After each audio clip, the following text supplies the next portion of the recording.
And our first session today is going to be our state agency leaders, which we very much appreciate them making time out of their schedules to be here today. And the way this one will work is they'll each come up one at a time, and they will present their agency update. And then they'll, at the end, after the last one, they will all come up and do like a group Q&A. They'll be standing right here, and then you all can ask them all sorts of questions, and we'll give you plenty of time to do that. So that's what we've got. And our first speaker this morning, we appreciate her being first in the lineup today, is Executive Director Maria de Cambra from DOLA, and she's going to give us her update. Thank you. Thank you. Hello, good morning. Do we have, I can see the slides here, but they're not showing on this. Oh, there you go. Can we please, let's give it up for Kirby. I know, right? I'm always amazed. You guys don't get to see the behind the scenes, but you have no idea how many emails we get from Kirby. He's so organized. It's extremely impressive. So thank you guys, and thanks to Kirby for putting this together. So as Kirby said, nice to see you again. I'm Maria de Cambra. I'm the Executive Director of the Department of Local Affairs, and I am so excited to be here. I think this is my third year doing this presentation. I want to acknowledge a few members of the DOLA team that are here. I want to acknowledge Dana, who's our regional manager for the Northwest region. Yes, let's give it up. He's the best. We also have Chris here, who's another one of our regional managers. And I know if you get to know them, yes, he's amazing. We have Dave, who's the Deputy Director of the Division of Local Government. And we have Eric Berkman, who's the Director of the Department of Local Government. If you haven't met them, please get to know them. We are very fortunate to have the best team, in my opinion, in local government in the state. Today, I'm going to cover severance tax and how it's critical to our agency's mission. And I'll talk to you a little bit about the history, the funding that we have, and some updates that we have going on. Next slide. Okay, so since 1977, Colorado has taxed non-renewable natural resources extracted from the earth, such as oil, gas, and minerals. This tax ensures that the state benefits from the extraction of these resources while also mitigating their environmental, economic, and community impact. As you can see on this slide here, severance tax is highly susceptible to fluctuations due to its dependence on market conditions for these commodities. And you can see here how through the years it's fluctuated. So you can see 2024, 2025, we had, actually 2024 and 25, we had huge revenue. But then if you look at 26 and 27, it's gone down. So this shows how these two very, very high years have followed by two very low years.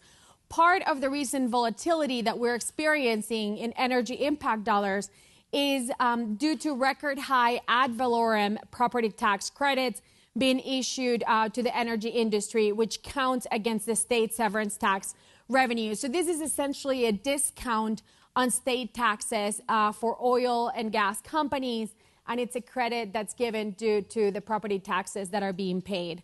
But because of this, you see that we had record highs because we received more funding, but then because of the ad valorem tax credit and other decreases that we've had from the legislature, you've seen that number go down. Next slide. Here you can see, and we have here Director Gibbs, who is amazing, and he's going to be talking after me. But here you can see how the money is distributed. So, we receive the severance tax. 50% goes to DNR, and 50% of it goes to DOLA. And the part that we received is divided between two components. It's divided between the Energy Assistance Fund, which is 70% of the funding, and the other part, which is 30%, is direct distribution that is given to local governments. This dual structure really addresses the diverse needs that we have in Colorado. Next slide. Here, let's take a look back of how local governments received this funding over the last several years. So from 2020 to 2025, 334 local governments received over $280 million in severance and federal mineral lease direct distributions. Over $10.5 million of federal mineral lease school distributions were awarded to 177 school districts. When we look at the next, and I like how you keep saying next slide, but I'm the one in charge of it. I have the clicker. So the next slide here is last year, we had 326 local governments who received $18.9 million in severance and federal mineral lease distributions, and another $1.5 million in federal mineral lease school distributions were awarded to 172. And sometimes, this decrease has to do with changes. It could be that there's less oil and gas workers in an area. It just depends on the formula and how that's distributed. So here, let's talk a little bit about the Energy Impact Assistance Fund and how this money is used and how this money is distributed. So this money is a critical source of funding for public facility planning, construction, and services aimed at boosting community infrastructure and the welfare and just to make sure we have stronger local economies. The majority of the funds, which is 74% over the past 5 years, came from severance tax. The remaining came from federal mineral lease payments, which comes from resource extraction of public lands. I know I'm preaching to the choir here, but, we wanted to show this because Colorado received, and when it comes to our infrastructure, we received a C- from the American Society of Civil Engineers in their 2025 report. We are one step below the national average. And I always like to emphasize this because I think it continues to show the severity of why we need this funding, because we need to continue to invest in our local infrastructure, in bridges, in drinking water systems, in wastewater treatment plants, because Colorado is really falling behind. And if we don't invest in it, we're going to continue, this is going to continue to get even worse. So as we look, when awarding energy impact dollars, we prioritize local governments that have a demonstrated energy impact. We measure this in a few ways. We look at employee residency reports, well mineral permitting, mineral production, population, and road miles. Populations and road miles are for direct distribution only, but it's also taken into account into the energy impact dollars piece.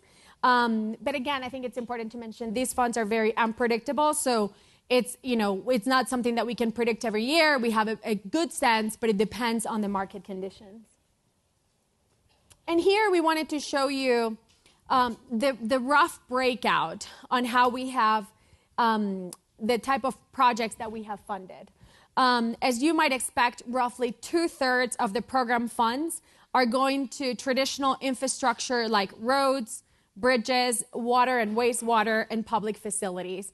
I think it's important to mention when we talk about money going towards housing, that's infrastructure to build housing. And this is a need that, we did a pilot of this in 2024 when we had high revenue, as I showed you in the slides before. But there was such a big demand for this type of dollars because these are the hardest dollars for local governments to get when you want to build housing, that we opened another round specifically for that. But in years like last, when we see a decrease, we don't have specific money allocated for those buckets. Now our money is really just, a pot, and you can apply for different funds. And it could be housing infrastructure, but it depends on the need.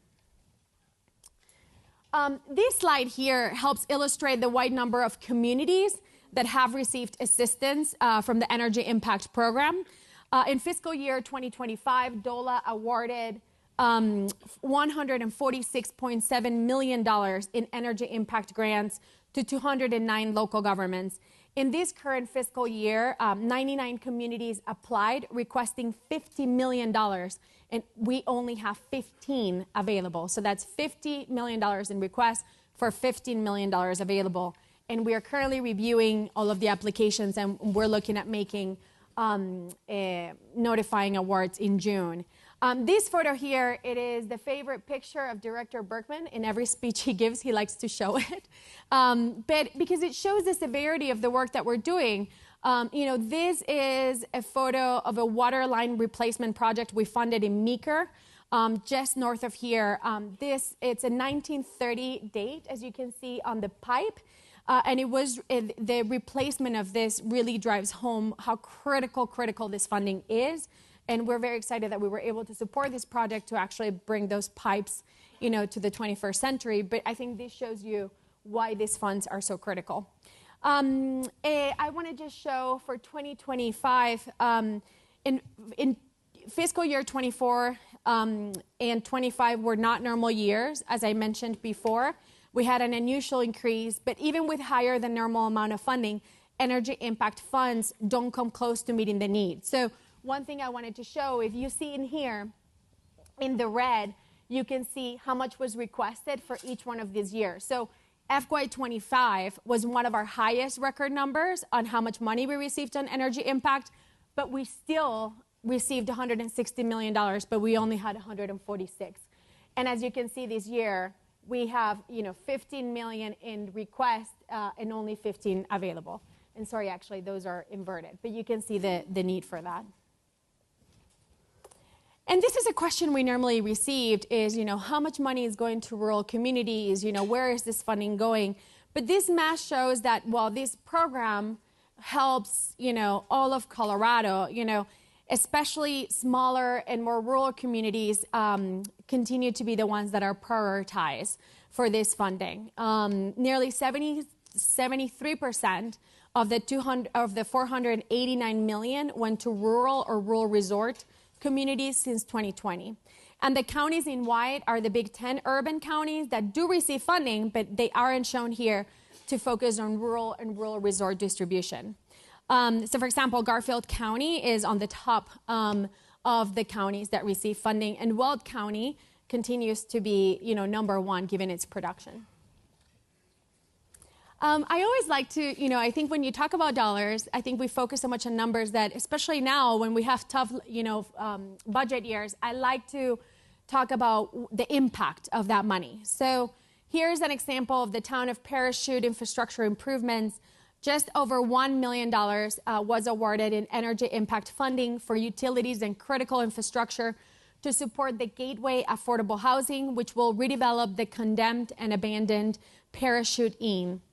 This development is adjacent to Parachute's downtown core and will provide 50 affordable rental units, in addition to 18 market rate units and commercial space.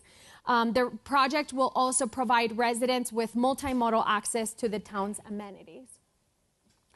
Another success story here is this is a new solar array at Clifton Sanitation District. DOLA awarded the Clifton Sanitation District $2 million for the installation and construction of solar arrays and battery backup at the wastewater treatment plant. This will reduce carbon emissions and utility costs, improve public safety and health of the environment, and serve as an example for climate adaptation. And so I've talked to you about, what is energy impact, what have we done, what is the impact we're having. Now I want to talk a little bit about what you can expect going forward. So for this fiscal year 25 to 26, we've held one energy impact assistance fund grant cycle with awards to be announced in June. As I just mentioned, we received, $50 million in requests for $15 million. And it's important to mention when I say fiscal year, it's the state's fiscal year, which is July to June.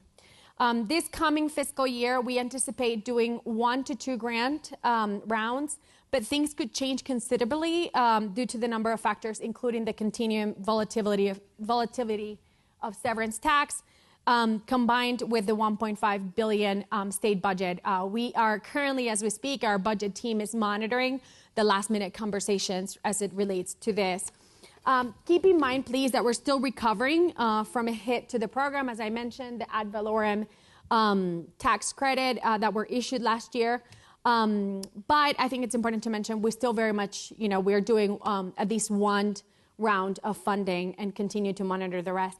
The other thing that's interesting, right, is right now we were expecting to have lower projections, but with everything going on right now, with the price of oil and natural gas going up, we are actually now the projections look like we might get a little bit more funding. So we're currently monitoring the impact of that, And our hope is, in the next, few months, we can actually have more concrete numbers. And then the other thing I wanted to mention is Director Bergman is participating in the task force of Senate Bill 2540 that is looking at the future of severance tax.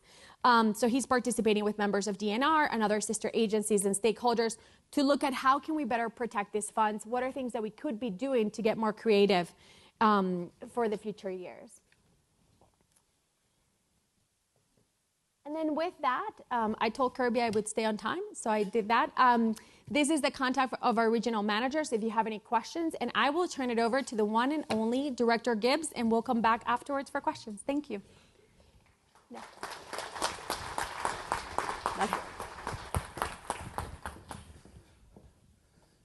All right. Good morning, everyone. Really wonderful to be here with you all. I also want to thank Kirby, of course, Garfield County Commissioners, Sampson, Jankowski, Will, and also especially all the sponsors that help make this happen. So let's give everyone a round of applause for making this happen. I think this is the 14th year. How many of you have been here all 14 years? That's amazing. How many of you have been here, this is your first year? So for the first year folks, seek out some of those folks that have been here 14 years. I've been here for a lot of the years, the majority of the years, and I always really look forward to it. So I'm Dan Gibbs, the head of the Department of Natural Resources. I previously served as a Summit County Commissioner, state rep, state senator. I've been an outdoor adventure guide, and I've been a wildland firefighter for almost 20 years now. And it's really, really glad to be here to discuss critical energy issues with you all. And we also, just like Maria mentioned with the DOLA team, really lucky to have a lot of my DNR family here as well. ECMC Director Julie Murphy's here. Jennifer Walker Graf, my Assistant Director for Energy Innovation, she'll speak right after me.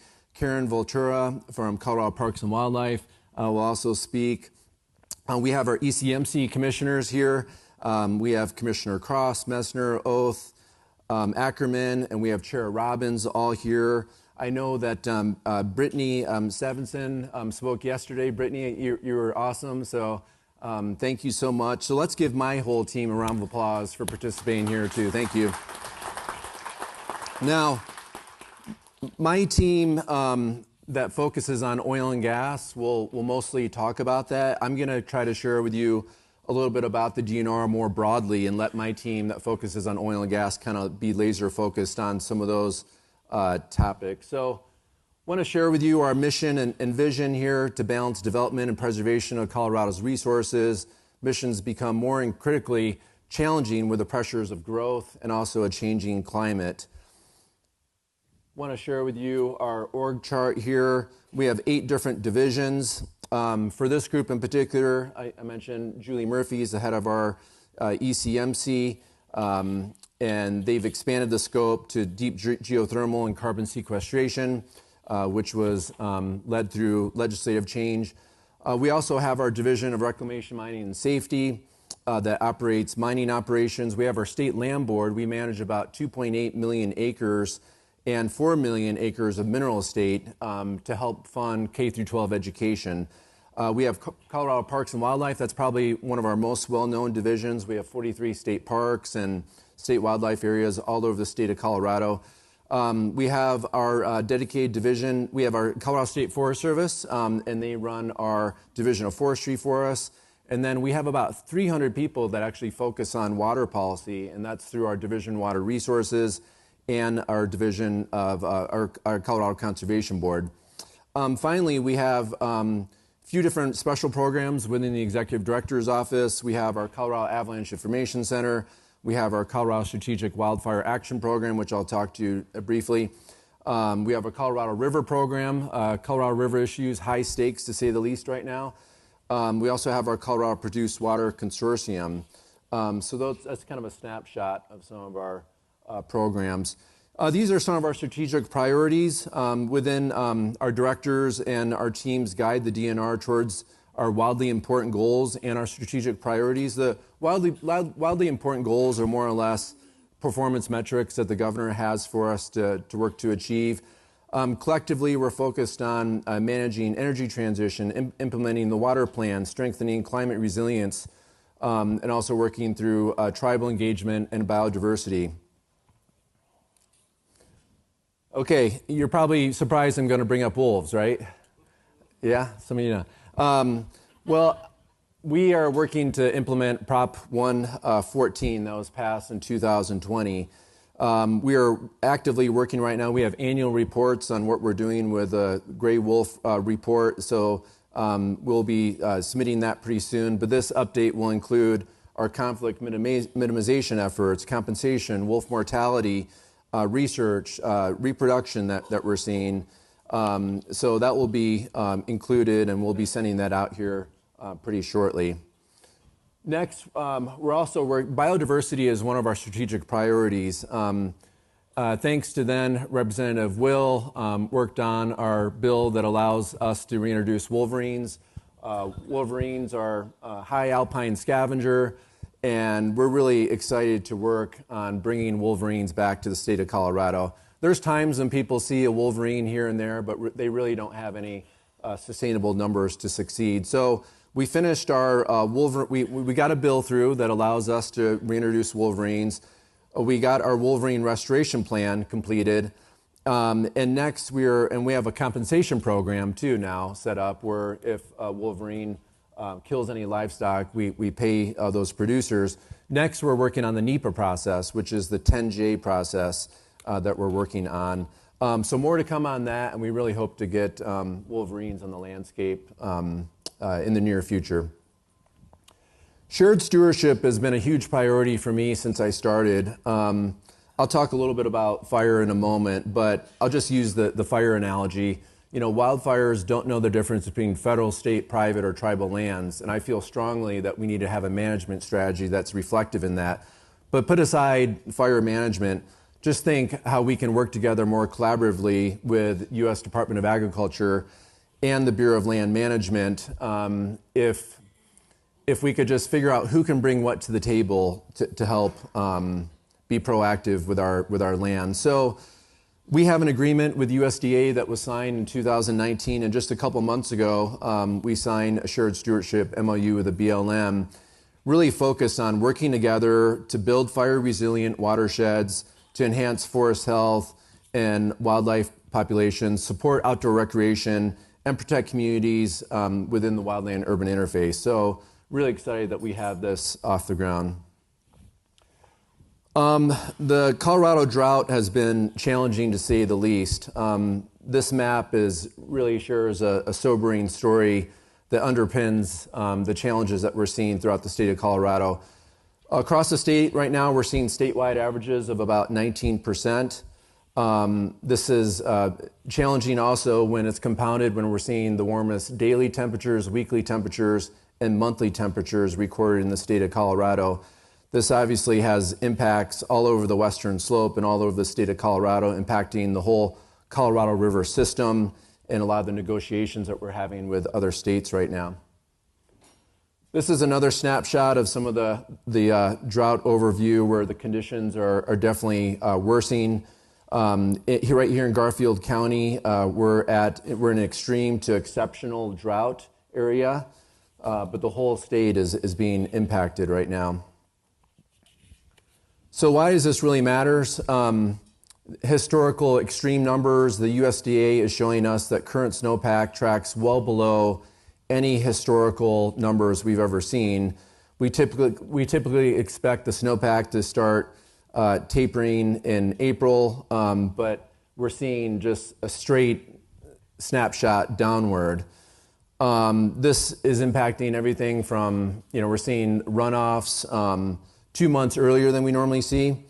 And I'm sure many of you have probably spent some time in the Arkansas Valley and around Salida, Buena Vista. Outdoor recreation is a huge part of that economy there. The Arkansas River through Browns Canyon peaked on March 28th at 416 feet CFS. A few days later, that went down to 286 feet. And then 2 days after that, it went down to 261. To be runnable, you need about at least 600 CFS. So that's a tough situation right now. So as a result of all this, you're seeing the governor has brought back and activated the Drought Task Force. That was last activated in 2020. And we've had meetings ongoing. We've had 2 meetings so far. That's a collaboration with Department of Local Affairs, Department of Agriculture, Homeland Security, Emergency Management, and everything that the DNR brings together. Wildfire risk continues to be a real challenge when you look at warmer temperatures, the lack of snowpack. We're doing everything we can do, again, through this kind of shared stewardship lens to work with the DNR, the Division, Colorado State Forest Service, the Division of Fire Prevention Control, all of our federal partners and all of our local partners to bring as much to the table as possible to bring resources. When I was a legislator, we were lucky to have $1 million for forest mitigation work. And now take a look at some of these numbers. We've really been able to expand how much we bring to the table through the Forest Restoration Wildfire Risk Mitigation Grant Program and also the Colorado Strategic Wildfire Action Program. And just closing, I just really appreciate the opportunity to be here with you all. Love the conversations. I've met so many new people too at this conference. I'm just, again, grateful to be here and really look forward to any questions you may have. So thanks so much. And now it's a great pleasure to welcome Jennifer Walker-Graf, my Assistant Director for Energy Innovation. Thanks.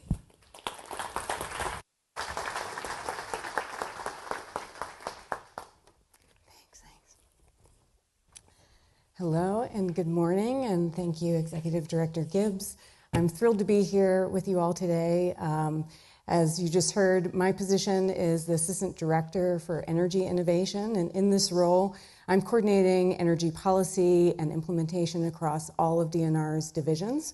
It's a really exciting role, and I would like to thank Director Murphy for allowing me to talk to you this morning about the great work that her team at ECMC has been doing and progressing. But before I jump in, I want to say that this is really personal and wonderful to be here with you because before I had this role, I had a long career as a geoscientist, and I've worked in basins all across the continent, but my favorite stint was working right here in the Piceance Basin.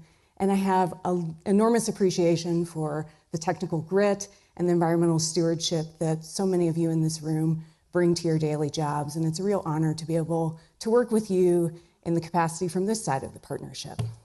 So with that, I'll start just parlaying off of what Executive Director Gibbs talked about with our drought and our wildfire situation. I want to highlight to you ECMC's fire management and prevention resources, which are available on their website. We view our operators as essential partners in fire management, whether it's maintaining defensible spaces or coordinating emergency shut-ins during fast-moving blazes. Your cooperation and your leadership really helps our landscapes and our communities and each other safe. So thank you for that collective partnership.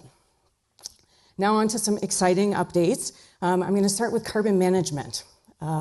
Building on the authority granted by the General Assembly in 2023, Colorado has hit a critical turning point. EPA Region 8 formally proposed to approve our Class 6 primary application, signaling that we're in the final phases of taking the lead on carbon management here in the state of Colorado. This proposal kicks off the final phase of the process for our primacy application. The EPA administrator signed the proposed rule on March 20th, which opened a 45 public comment period, which is open now, and it will close on May 4th. During this window, stakeholders can submit comments online or on an April 23rd public hearing event. You can submit your comments orally at that time. The information is available on the Federal Register website as well as the ECMC website. Once that comment period closes, EPA is going to process all of the comments related to our proposal, and we can expect that to take about a month or two, with the final rule becoming effective 30 days after its subsequent publication. This puts us on track to have full regulatory authority over Class 6 wells by late summer, making Colorado what would make Colorado just the 7th state in the nation to obtain primacy.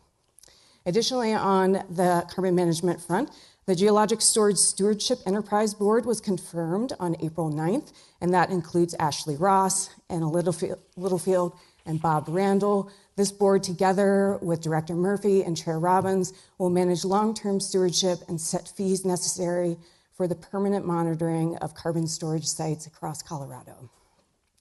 And while our legislative initiatives have prioritized Class 6, we recognize that regulatory consistency across the board is what provides the most certainty for your operations. And that's the driver behind HB 261112, one of DNR's priority pieces of legislation this season. HB 261112 would give the state a statutory authority to seek primacy for the remaining UIC classes, specifically Class 1, 3, 4, and 5. ECMC would regulate classes 1, 4, and 5, while the Division of Reclamation, Mining, and Safety would handle Class 3. And we believe this shift to state-level authority is a win for everyone in this room and the communities we serve. It insulates the state from uncertainty of federal capacity. It facilitates better water management. And most importantly, it improves timelines and efficiency of permitting for your projects. This consolidated authority also enables emerging industries like geothermal. We had a wonderful panel on geothermal. You heard a lot about that yesterday. But specifically on the topic, the Colorado Energy Office and the ECMC is kicking off a geothermal webinar series on May 28th. I want to flag that as an opportunity for you. And in December, the ECMC is also planning a comprehensive geothermal symposium in partnership with National Lab of the Rockies and Colorado School of Mines Payne Institute for Public Policy. And we're going to be really diving deep into pertinent topics of geothermal, including data acquisition, workforce development, water and grid considerations. And I invite all of you to get involved in that, to share your comments as well as your ideas, and most importantly, your expertise in those opportunities. Finally, an update on our legacy work. I want to touch on the topic of orphan and marginal wells. Since 1990, the Orphan Well Program has plugged over 700 wells in the state, more than 230 of those in just the last 3 years. By 2030, Colorado will have devoted $129 million to this effort, and the work funded by industry fees and federal IIJA funding, not state tax dollars. Furthermore, we've implemented the marginal well mitigation fee at $115 per well, generating over $5 million annually to plug wells before they become orphans. This work is amplified by a $12 million federal grant Colorado receives specifically for marginal wells, and all of these efforts are made to return surface use to their owners. So with that, thank you for your time and for your continued partnership. It's really a privilege to work alongside with you to keep Colorado at the forefront of energy innovation while protecting it for generations to come. And with that, I am pleased to hand this over to Dr. Karen Voltura of Colorado Parks and Wildlife.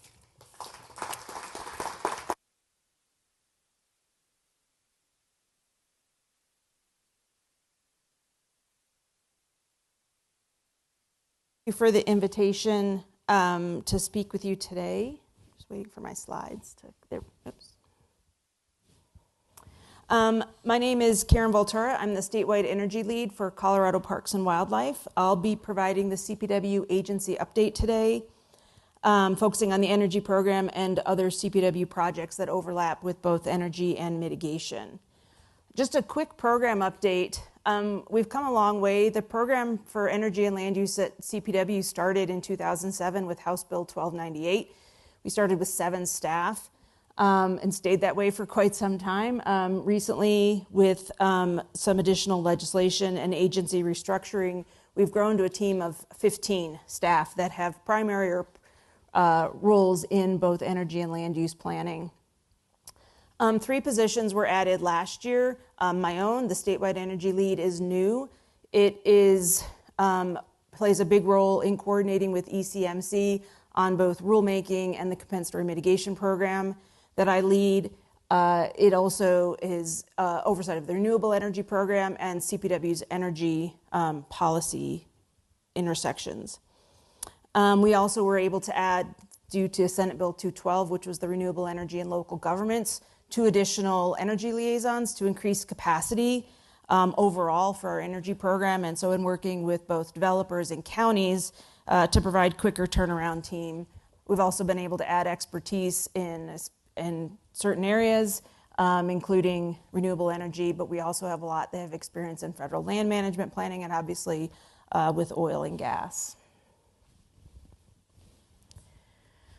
Primarily, again, is the CPW ECMC coordination, and this relationship really goes back to COGCC in a long time, and we continue to work with them on the annual updates to our high priority habitat maps per the administrative process as detailed in the 181 rules. The 2026 map updates focused on big game in the Southeast region. That hearing was held last week. And we do appreciate all the stakeholders' participation during these rulemakings, including during that hearing last week. This early engagement between CPW, operators, industry, NGOs, and the counties is really important. And everybody that was dedicated to these efforts is greatly appreciated. And we were able to achieve consensus from both local governments, conservation, and our industry partners to adopt the maps as noticed. Again, we strive to have these maps based on the best available science, and we'll work to continue with partners, maintaining open communication and listening to your feedback. The 2027 updates, the species activity mapping for the Northeast region, big game habitats will take place this summer, and we are currently doing lek surveys and raptor nest surveys that will provide information for those updates. Later this year, the intention is to hold a rulemaking for pinch points, likely in the fall of 2026, kick off early this summer, although Julie, I don't know if we've agreed to those dates, but that's what we've been hearing tentatively on the rulemaking. And this really dates back to the 2020 rulemaking, where parties requested that CPW look at these migration corridors that we mapped and try to identify any areas where the corridors narrowed or created bottlenecks. CPW did that work. We've presented to the Commission in 2023 and 2024 on that, and we'll move forward with that. And I'll talk about the Biological Resources Working Group in a minute. I do want to talk a bit about the compensatory mitigation program. And the 2025 year-end report was sent to ECMC this week. It will be released as an appendix to the cumulative impacts report that's released on May 15th.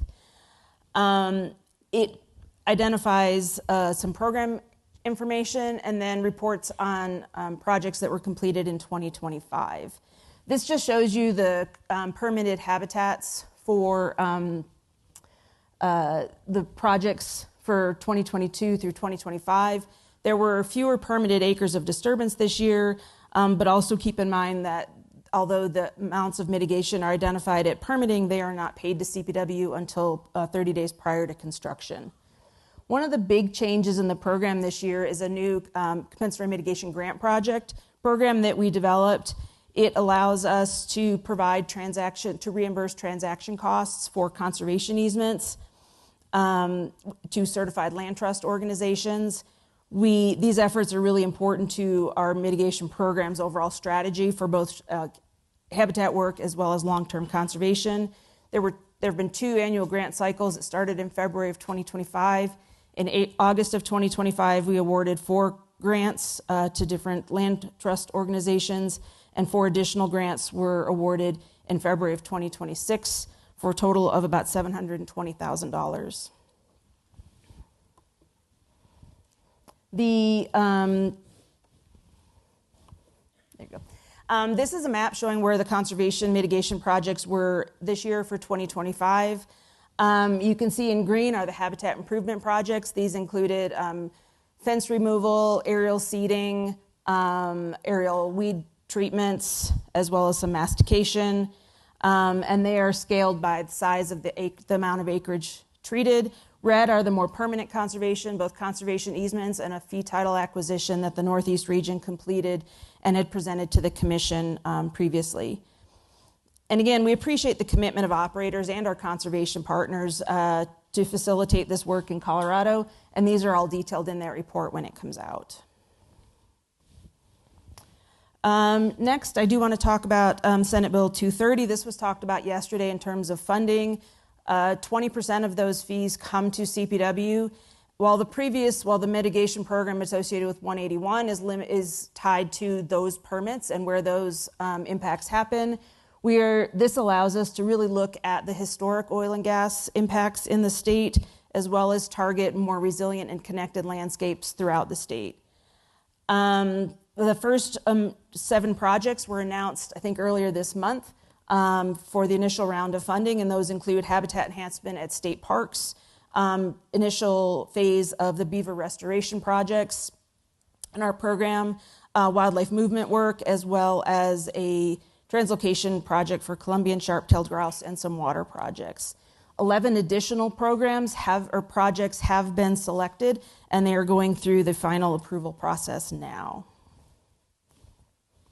And then real briefly, I'll go through some other projects. This is our new pollinator and rare plants program that was started through legislation in 2024. We now have a program supervisor who's been on staff for about a year and a half, and we have leads for both the rare plant program and our pollinator program, as well as some field biologists and seasonal technicians. They've been very involved. There are 2 of us that are officially on the Biological Resources Working Group, working with industry and conservation partners, as well as the commission on that. But we have tremendous support from our staff. They're also working to implement our state wildlife action plan and working with partners on filling data gaps and mapping. And then lastly, just an update on our state wildlife action plan. This was submitted. It's a required plan for Fish and Wildlife in order to run and fund our conservation program for sensitive species. It was presented to the service in September and approved in January, and we're on a 10-year implementation plan. And the QR code will send you to some of our dashboards and work, particularly on our conservation species and preventing endangered listings. And with that, my time is up, and so I will send it to, I believe, Air Pollution Control Division is next. Thank you.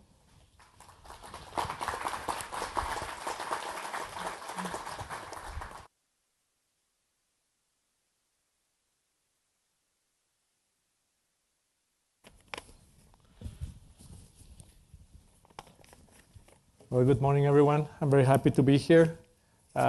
Just learned that this symposium has been going for 14 years. This is my 2nd year, so I feel like a newbie, but definitely happy to be here. My name is Sergio Guerra, the Deputy Director of Station Resources. I'm with the Air Pollution Control Division. So we're going to shift gears a little bit from kind of like what has been presented thus far and talk about air quality and air permitting in particular.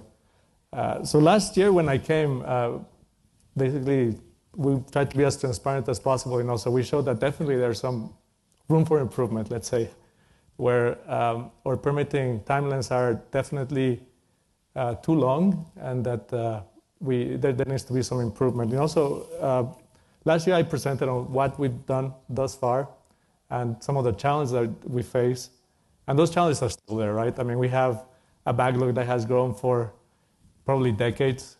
We have an agency that hadn't been properly staffed for many, many years, and this problem kind of continued to grow and grow. And as it grew, it created a big problem that we're now dealing with.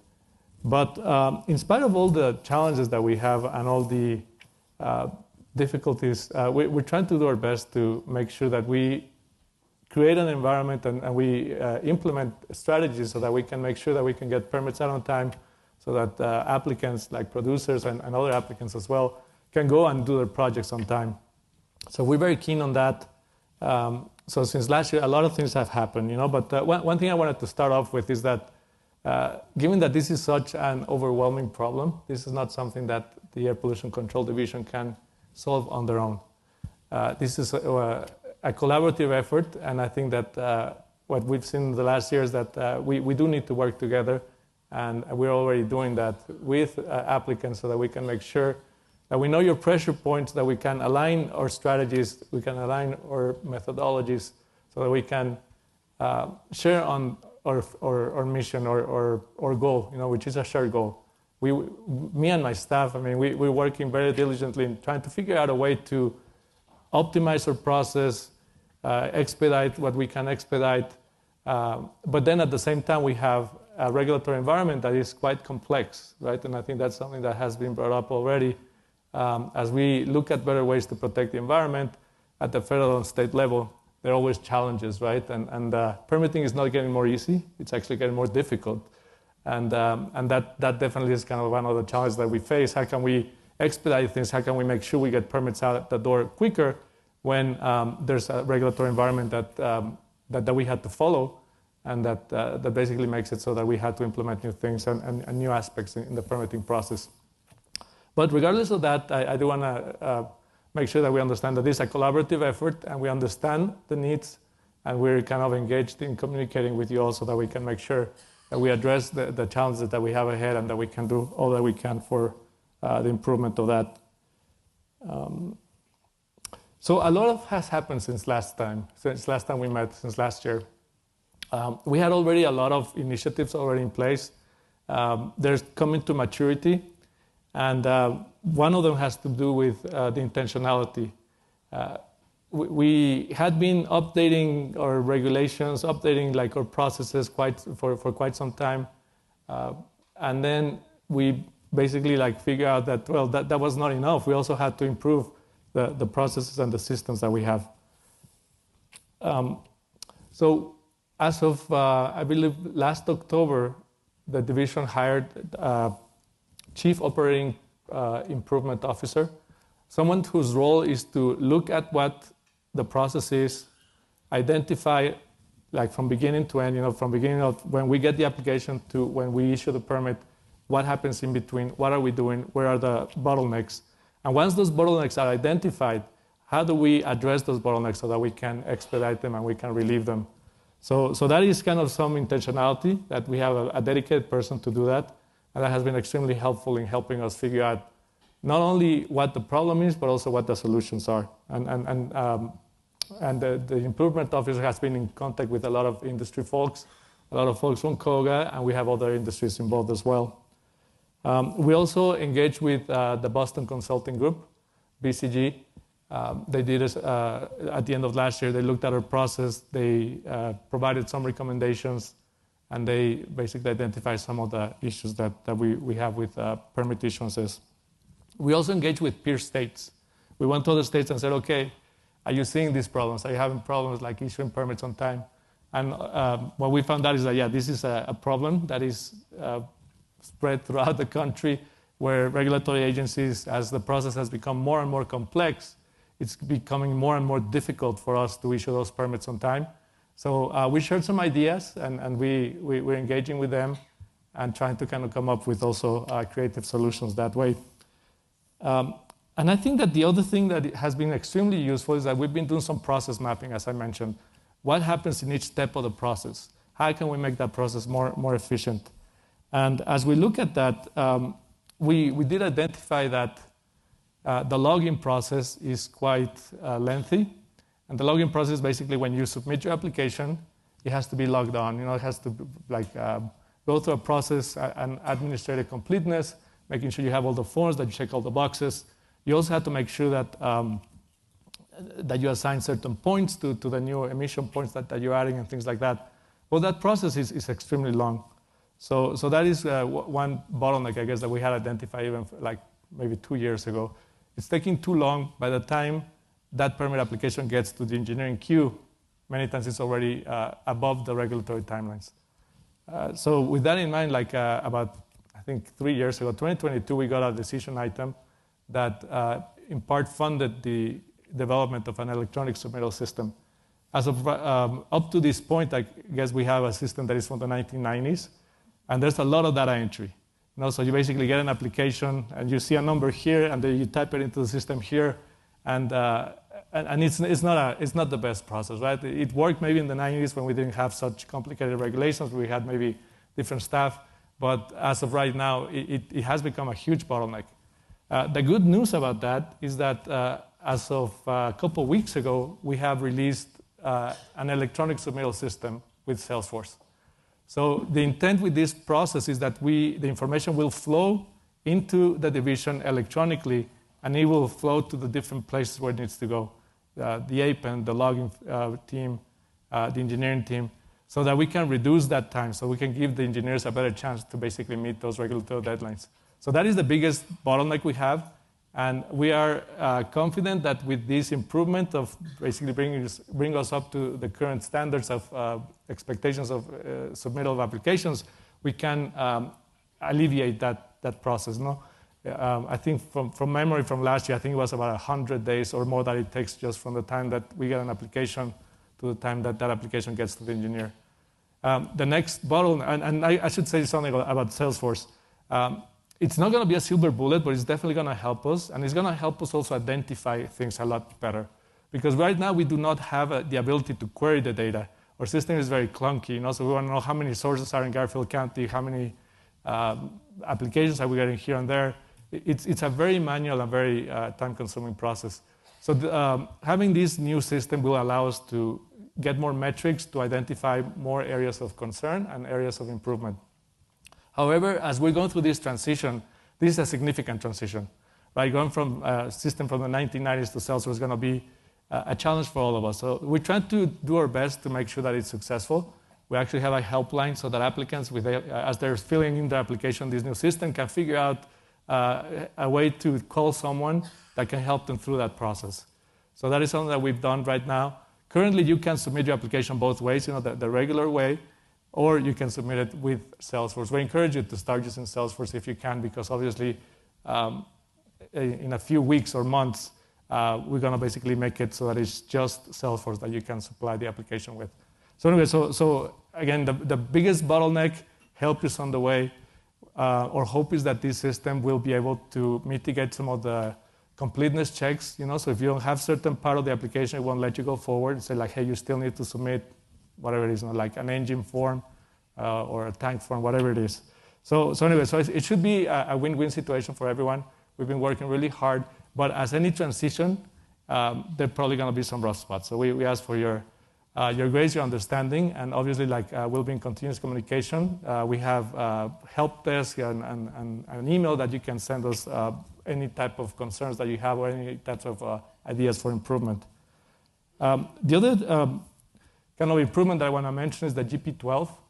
That's our 12th general permit, and that's for a facility-wide well pad facility, meaning that instead of getting a general permit or a permit for a tank and one for an engine and fugitives, rope, one permit can take care of it all. So this is a process that has been going on for the last 3 years. It's been very intensive. This is borrowing from a little bit from the New Mexico oil and gas construction permit, but basically making it really robust. So that is in its last stages. I think we're right now responding to comments, and we expect that it'll be available soon, probably in the summer sometime there. But that's going to be another way that basically one general permit will basically satisfy the needs of a full facility-wide operation. And then the other one that I wanted to mention is that we have a work group already with industry. I think COA is heavily involved. Also, we have Chamber of Commerce, we have the power industry, where we're trying to align basically our needs and our areas of concern, I would call them. And as we go through that process, that's where we can collaborate and we can bring things together. So anyway, so I think that things are still challenging, but there's help on the way, and I look forward to all your questions as we move forward and figure out a way to kind of improve air permitting in the state. So thank you so much.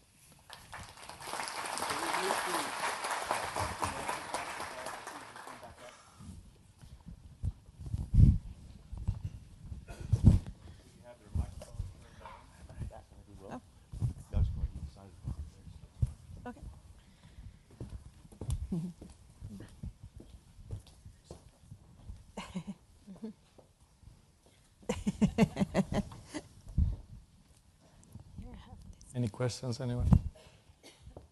I have a question about parks and wildlife, not oil and gas related, but I'm curious, with the absorption of search and rescue into parks and wildlife, what the long-term plan is, how we're going to manage it, and how we're going to pay for it. Thank you. Oh, actually. Yeah, thanks for that question. Where do you live, first of all? Okay, great.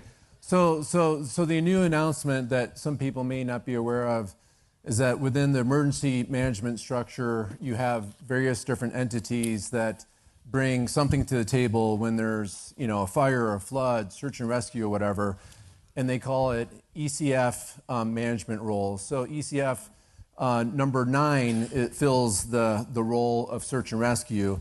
So we are the only state that I'm aware of in the whole West that has had Colorado Search and Rescue fill that ESF 9 role and not have a state like full-time function.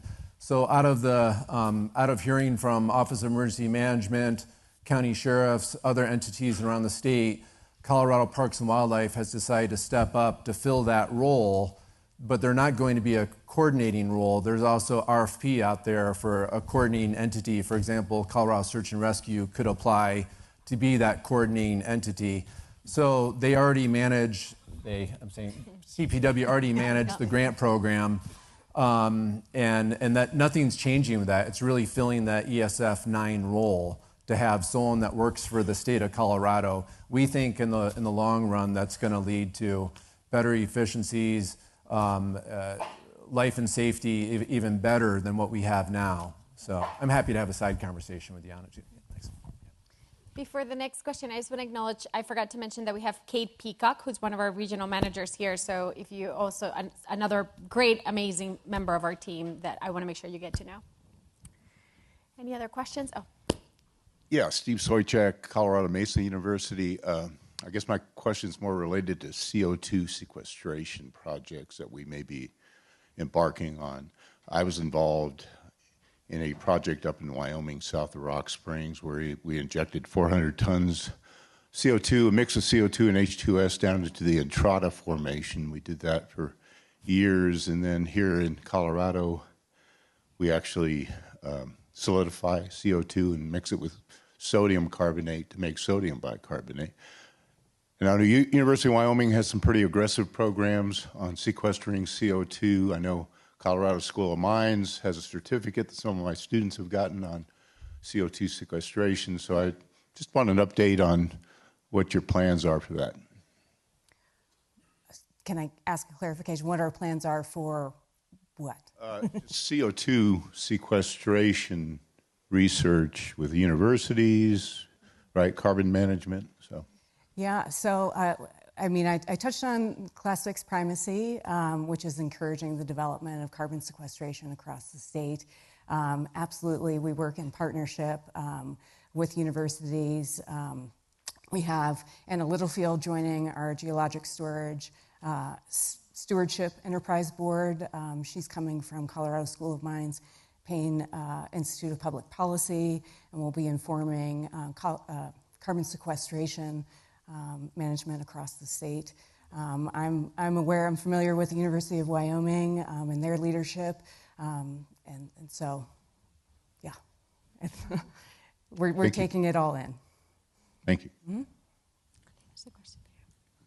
Hi, Jeffrey Morris, City of Aurora. I've got a question on orphan wells. The state has been plugging more and more orphan wells every year, which is great, great direction. But the number of orphan wells is still increasing above that number every year. I just wondering what the future plans are in terms of, I know there's been some federal funding available. Is there plans to increase yet more orphan wells being plugged every year so we can kind of decrease that total number that's still outstanding? I think that's a great question, and I want to get you the answer at the detail that you need. And so I'll connect with you to ECMC staff who have a better grasp of those numbers and projects. Okay, great. Thank you. I think there's one over there. Good morning. Callie Scritchfield, Rio Blanco County Commissioner. And this may be as much or more of a legislative question as it is to you guys, but one of the things that I've been seeing as we've been working through this year's budget and so forth is we're so focused on income versus on the expense side of it. And yet I keep hearing about more and more regulation, which adds more and more expense. So I'm just wondering, is there a strategic conversation identifying permit efficiency opportunities increase revenues to our local counties and the state? Is there really a strategic conversation about how we can make it more efficient to help the counties and the state? Yeah, and I can speak for the Air Pollution Control Division. The funding of the agency is definitely on our mind.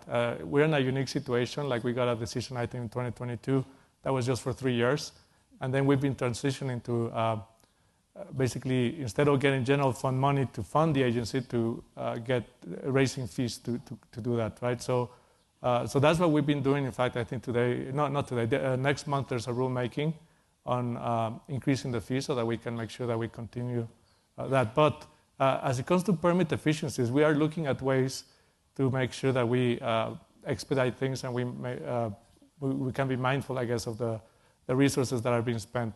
The GP12 is a good example, where instead of kind of having separate applications that had to be sent for like a particular well pad production facility, we could just do it in one, with one single general permit. So, and then currently, the Air Pollution Control Division is undergoing an audit.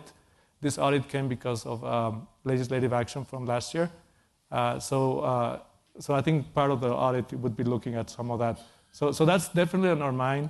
How can we be more efficient and be good stewards of the funding we have? And there'll be more, I guess, in the next few months about that.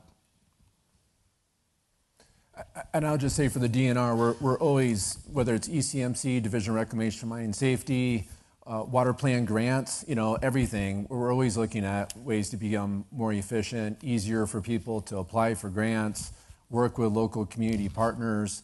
So I'm happy to sit down with you, Commissioner, anytime if there's like really specific items that you want us to take a look at reforming. But ECMC's work too on like trying to get permits out the door like efficiently too, and what criteria you have to get out the door, in a quicker time manner. They're always looking for reforms. If I could just do a quick follow-up, and if I'm understanding what I'm hearing, well, I'll just make a statement. I'm hopeful that we will quit charging these companies and industry more fees so that we keep driving them out of our state. That's not going to get the counties or the states more money. And I'll just leave it at that. Thank you.